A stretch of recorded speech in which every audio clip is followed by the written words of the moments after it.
ये ब्रह्मास्त्र का 15वां वीडियो है। चलिए शुरू करते हैं। अनुव्रत सिद्धांत का प्रतिपादन किया था जैन धर्म ने। जैन धर्म में 5 महाव्रत अहिंसा, सत्य, ब्रह्मचर्य, अशेत एवं अपरिग्रह की व्यवस्था की गई है। जैन धर्म में गृहस्थों के लिए 5 महाव्रत अनुव्रत के रूप में व्यवहित हुआ, क्योंकि संसार में रहते हुए इन महाव्रतों का पूर्णतः पालन करना संभव नहीं है। इसीलिए आंशिक रूप से इन्हें पालन के लिए कहा गया।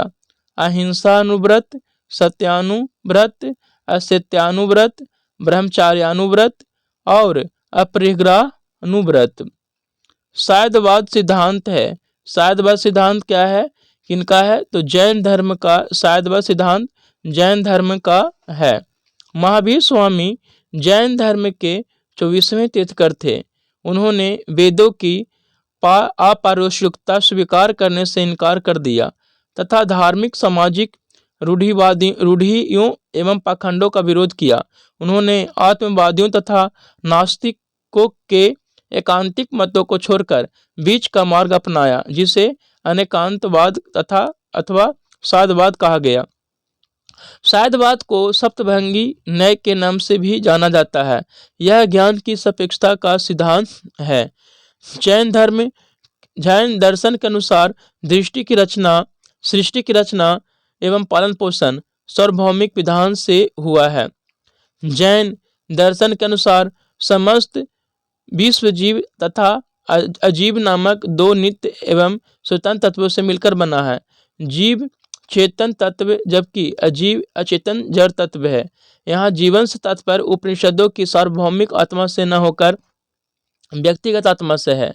जैन मतानुसार आत्माएं अनेक होती हैं तथा सृष्टि के कण-कण में जीवों का वास है। नेक्स्ट प्रश्न है, अनेकांतवाद निम्नलिखित में से किसका क्रोध सिद्धांत एवं दर्शन है? जैन धर्म का। निम्नलिखित में से कौन सा धर्म विश्व विनाशकारी प्रलय की अवधारणा में विश्वास नहीं करता? जैन धर्म। जैन धर्म में ईश्वर की कल्पना नहीं की गई है, जगत की सृष्टि नहीं की गई है। इनके अनुसार संसार नित्य और शाश्वत है, इसमें किसी समय प्रलय नहीं होता है। जैन धर्म का आधारभूत बिंदु है, क्या है? अहिंसा। जैन धर्म का आधारभूत बिंदु क्या है? अहिंसा। नेक्स्ट देख लेते हैं, अहिंसा जैन धर्म का आधारभूत बिंदु है। जैन धर्म में सम्यक चरित्र के अंतर्गत परिव्राजकों अथवा तपस्वियों के लिए अहिंसा, सत्य, अस्तेय, ब्रह्मचर्य एवं अपरिग्रह नामक 5 महाव्रत की व्यवस्था की गई है। यापनीय किसका एक संप्रदाय था? जैन धर्म का। यापनीय जैन धर्म का एक संप्रदाय था, जिसकी उत्पत्ति यद्यपि दिगंबर संप्रदाय से हुई थी, तथापि से कातपीय से ताम्पर मान्यताओं का भी पालन करते थे। कौन सबसे पूर्वकालिक जैन ग्रंथ कहलाता है? 14 पूर्व प्राचीनतम जैन ग्रंथ है। अंतिम नंद राजा के समय संभवभूत विजय तथा भद्रबाहु जैन संघ के अध्यक्ष थे तथा ये ही महावीर द्वारा प्रदत्त 14 पूर्वों के विषय में जानने वाले अंतिम व्यक्ति थे। 12 अंगों में जैन सिद्धांतों का संकलन प्रथम जैन सभा में किया गया था। प्रारंभिक जैन साहित्य निम्नलिखित में से किस भाषा में लिखे गए थे? अर्धमागधी में। प्रायः सभी प्रारंभिक धार्मिक जैन साहित्य प्राकृतिक के अवशिष्ट शाखा अर्धमागधी में लिखा गया। इसके 12 अंग अर्धमागधी में ही हैं। बाद में जैन धर्म ने प्राकृतिक भाषा को अपनाया। ये ग्रंथ ईसा के 6वीं शताब्दी में गुजरात में बल्लभी नामक स्थान पर अंतिम रूप से संकलित किए गए। आज जैन साहित्य लगभग सभी भाषाओं में अनुदित है। कौन सा स्थल पार्श्वनाथ से संबंध होने के कारण जैन सिद्ध क्षेत्र माना जाता है? समेध शिखर को। पार्श्वनाथ जैन धर्म के 23वें तीर्थंकर थे, जिनका जन्म वाराणसी में महावीर स्वामी से 250 वर्ष पहले 850 ईसा पूर्व में हुआ था। काशी के शासक इक्ष्वाकु वंशी अश्वसेन उनके पिता थे तथा महारानी बामा उनकी माता। 30 वर्ष की आयु के बाद उन्होंने गृह त्याग कर अपना जीवन वैराग्य और तपश्चर्या में लगाया। समेध पर्वत पर समाधिस्थ होकर कठिन तपस्या करने के उपरांत उन्हें 84वें दिन कैवल्य ज्ञान प्राप्त हुआ। इसी कारण यह जैन सिद्धि क्षेत्र माना जाता है। निम्नलिखित में कौन सा आरंभिक जैन साहित्य का भाग नहीं है? थेरी गाथा। थेरी गाथा बौद्ध साहित्य है। इसमें 32 बौद्ध काव्यत्रियों की कविताएं संकलित है। कुल थेरी गाथाएं 522 हैं। आचारांग सूत्र, सूत्र कृतांग और बृहत कल्पसूत्र आरंभिक जैन साहित्य का भाग हैं। चलिए नेक्स्ट प्रश्न है, आदि रेखांश ग्रेट ब्रिटेन से होकर गुजरती है। कहाँ से होकर गुजरती है? ग्रेट ब्रिटेन से। 0 डिग्री देशांतर प्रधान या उत्तर को आदि रेखांश कहा जाता है। यह रेखा लंदन के निकट ग्रीनविच से होकर गुजरती है। किन देशों के समूह से भूमध्य रेखा गुजरती है? कोलंबिया, केनिया तथा इंडोनेशिया से भूमध्य रेखा गुजरती है। सुपरनोवा क्या है? सुपरनोवा विस्फोटी तारा है। तारे की मृत्यु तब प्रारंभ होती है जब इनके कोर में स्थित ईंधन समाप्त होने लगता है।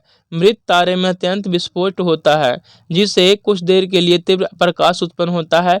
इसे सुपरनोवा विस्फोटक तारा कहा जाता है। हमारे सौरमंडल में कौन सा ग्रह लगभग पृथ्वी जितना बड़ा है? शुक्र या विनस?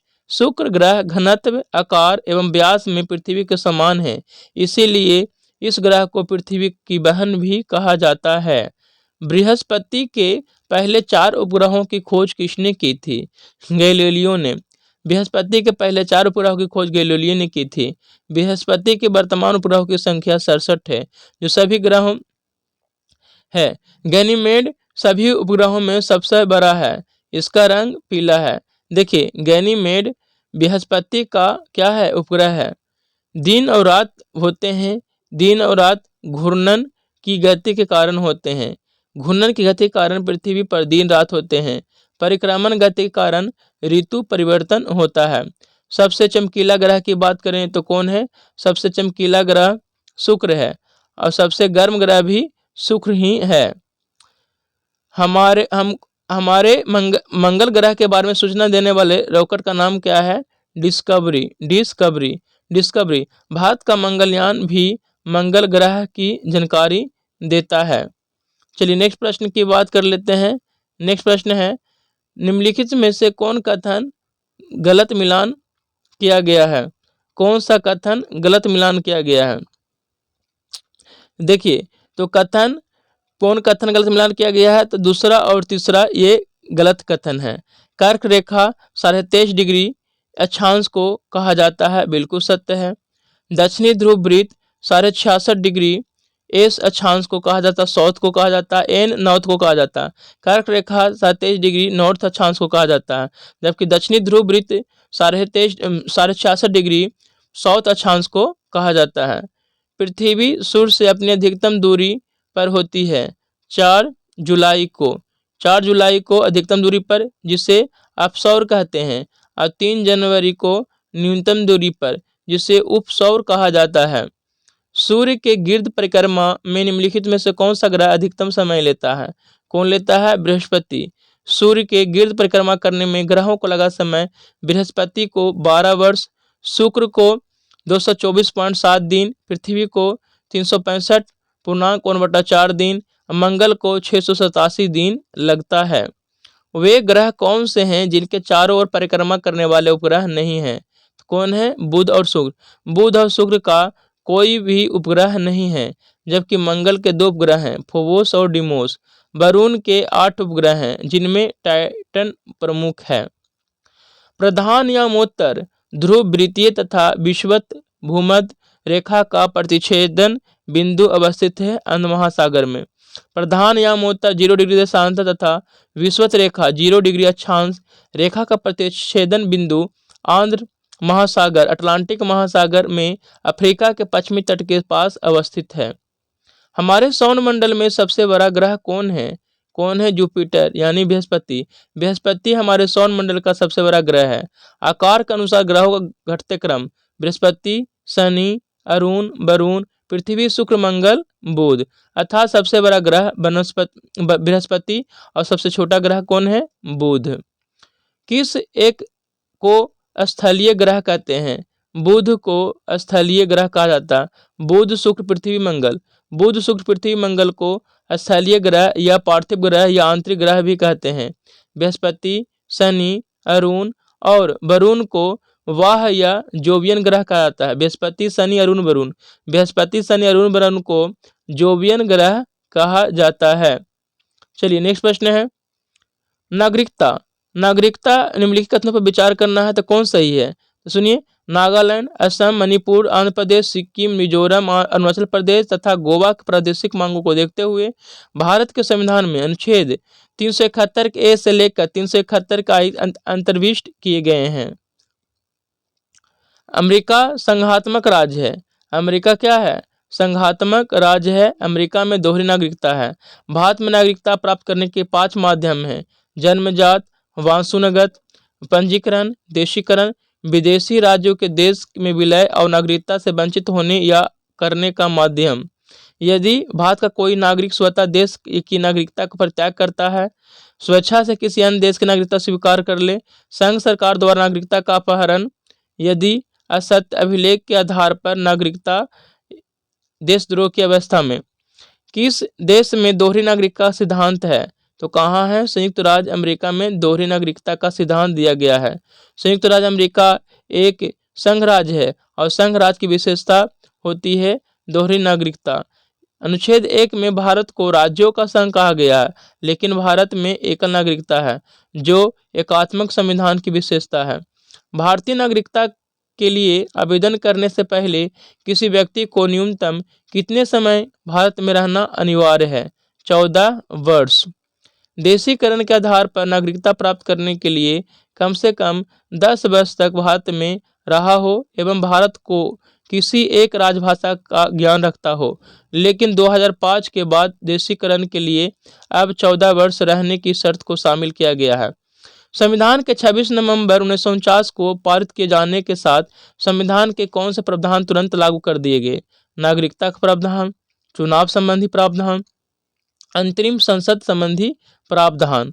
संविधान 26 नवंबर 1949 को लागू होते के साथ 15 अनुच्छेद को लागू कर दिया जो नागरिकता, निर्वाचन एवं अंतरिम संसद से संबंधित थे।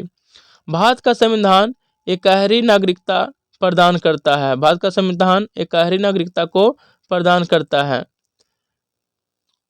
भारत को संघ राज्य बनाया गया है, लेकिन भारत में एकल नागरिकता प्रावधान किया गया है। भारत की नागरिकता प्राप्त करने तथा उसे समाप्त करने से संबंधित विस्तृत प्रावधान 1955 में भारतीय संसद द्वारा पारित अध्यादेश में उपलब्ध है। भारतीय नागरिकता अधिनियम 1955 के द्वारा यह स्पष्ट किया गया है कि भारतीय नागरिकता की प्राप्ति किस प्रकार होगी तथा किन परिस्थितियों में भारतीय नागरिकता अंत हो जाएगी। नागरिकता का उल्लेख भाग 2 में किया गया है। नागरिकता प्राप्त करने से संबंधित शर्तें निर्धारित करने का अधिकार संसद के पास है। अनुच्छेद 11 के आधार पर संविधान ने संसद को यह अधिकार दिया है कि वह भारतीय नागरिकता से संबंधित सभी विषयों के संबंध में व्यवस्था करे। भारत की नागरिकता के लिए प्रार्थना पत्र देने से पूर्व किसी व्यक्ति को भारत में कितनी अवधि तक निवास करना है? 14 वर्षों तक। देशीकरण के आधार पर नागरिकता प्राप्त करने के लिए निर्धारित शर्त पहला क्या है? कम से कम 14 वर्ष तक भारत निवास कर चुका हो, भारत की किसी एक राजभाषा का ज्ञान रखता हो एवं पंजीकरण के तहत 7 वर्ष निवास की सीमा है। भारत सरकार ने किन 200 देशों में बसने वाले भारतीय प्रवासियों को दोहरी नागरिकता प्रदान की है? केवल कुछ देशों में। लक्ष्मीमल सिंघवी आयोग की सिफारिश पर कुछ देश के एनआरआई नागरिक को ही दोहरी नागरिकता दी गई है। वर्तमान समय में चुने हुए 22 देश के एनआरआई यह सुविधा प्रदान है। भारत में नागरिकता संबंधी विधान बनाने का अधिकार किसको प्राप्त है? संसद को। अनुच्छेद 5 से 11 नागरिकता से संबंधी प्रावधान का उल्लेख है, जिस पर विधि निर्माण का अधिकार संसद को है, क्योंकि नागरिकता संघ सूची का विषय है। अनुच्छेद 11 में। चलिए नेक्स्ट प्रश्न की बात कर लेते हैं। नेक्स्ट प्रश्न है, न उड़ने वाला पक्षी कौन है? न उड़ने वाला पक्षी ईमू है। न उड़ने वाला पक्षी ईमू है। मोर भारत के राष्ट्रीय पक्षी है, इसका वैज्ञानिक नाम पावो क्रिस्टस है। कीटों का मुख्य लक्षण 3 जोड़ी टांगे होती हैं कीटों की। द्विनामपत्ति वायु नोमियल नोमेक्लेचर के जनक कौन है? लिनियस। कौन है? लिनियस। स्तनधारियों का सबसे महत्वपूर्ण लक्षण है 4 कोष्ठीय। स्तनधारी का शरीर 4 कोष्ठ स्तनधारी का जो हृदय कक्ष होता है 4 कोष्ठीय होता है। मछली वर्ग की पहचान किस अंग से होती है? ग्रासीय गीलों द्वारा, डर्मल सल्क द्वारा, युग्मित पक्षों के द्वारा। ग्रासीय गीलों, डर्मल सल्क, युग्मित पक्षों इत्यादि से मछली वर्ग की पहचान होती है। व्हेल एक स्तनधारी है क्योंकि इसमें 4 प्रकोष्ठ का हृदय हार्ट होता है। व्हेल एक स्तनधारी मैमल है क्योंकि इसमें 4 प्रकोष्ठ का हृदय हार्ट होता है। चलिए नेक्स्ट प्रश्न है, उड़न मछली फ्लाइंग फिश कौन है? एकोसिस्टस। उड़न मछली एकोसिस्टस है। जीव विज्ञान का जनक अरस्तु को कहा जाता है जीव विज्ञान का जनक। वर्गीकरण के आधार क्या है? स्पीसीज। वर्गीकरण की इकाई स्पीसीज है। रुधिर में अधिकतर कार्बन डाइऑक्साइड से ले जाया जाता है बायोकार्बोनेट आयनों के रूप में। रुधिर स्कंदन किसके लिए आवश्यक है? रुधिर स्कंदन के लिए आवश्यक है सी कैल्शियम। रुधिर स्कंदन के लिए कैल्शियम प्लस प्लस आवश्यक है। शरीर में फास्फोरस पाया जाता है अस्थियों तथा दांतों में। शरीर में फास्फोरस अस्थियों तथा दांतों में पाया जाता है। मानव के लाल रुधिर कणों का जीवन काल होता है 120 दिन। नेक्स्ट प्रश्न है, ठंडे क्षेत्रों में जहां तापमान 0 डिग्री से नीचे जा सकता है, किसान अपनी फसल को नुकसान से बचाने के लिए खेतों को पानी से भर रहते हैं क्योंकि जल की विशिष्ट उष्मा धारिता अधिक है। ठंडे क्षेत्रों में जहां ताप 0 डिग्री सेल्सियस से नीचे जा सकता है, किसान अपने खेतों को भर रहते हैं ताकि क्योंकि जल की विशेष उष्मा अधिक है, इसीलिए भर रखते हैं। मानव नेत्र का वह भाग जो फोटोग्राफी कैमरा के द्वारक के समान कार्य करता है तारा पुतली कहलाता है। फोटोग्राफी कैमरे की संख्या द्वारक को व्यास को दर्शाती है। द्वारक व्यास के विलोम को दर्शाती है। लेंस की फोकल दूरी एवं द्वारक के व्यास के अनुपात को दर्शाती है। तो क्या हो जाएगा यहाँ आंसर कौन सही है? तो सी, लेंस की फोकल दूरी एवं द्वारक के व्यास के अनुपात को दर्शाती है फोटो कैमरे की एफ संख्या। प्रकाश विद्युत सेल है। प्रकाश विद्युत सेल प्रकाश ऊर्जा को विद्युत में परिवर्तित करता है। चलिए नेक्स्ट प्रश्न की बात कर लेते हैं। नेक्स्ट प्रश्न है, न्यूटन की गति के अनुसार तृतीय नियम कार्य बल व प्रतिकारी बल विभिन्न पिंडों पर कार्यरत होते हैं, बिल्कुल सत्य है। सदैव बराबर होते हैं, बिल्कुल सत्य है। यानी यह कथन कौन सही हो जाएगा? एक और डी यानी 1 और 4 ये सही कथन है। पिंडों पर कार्यरत होते हैं और सदैव बराबर होते हैं। न्यूटन के गति के तृतीय नियम से कार्य व बल प्रतिकारी बल की विभिन्न पिंडों पर कार्य होते हैं एवं सदैव बराबर होते हैं। अंतरिक्ष यान के उच्च परिक्रमा कक्ष से निम्न कक्ष से आने पर उसका वेग बढ़ जाता है। पृथ्वी की औसत त्रिज्या, औसत घनत्व, गुरुत्व का कारण, त्वरण का औसत मान तथा स्वातिक गुरुत्वाकर्षण स्थिरांक आंकड़ों के अनुसार पृथ्वी का द्रव्यमान की गणना की जा सकती है।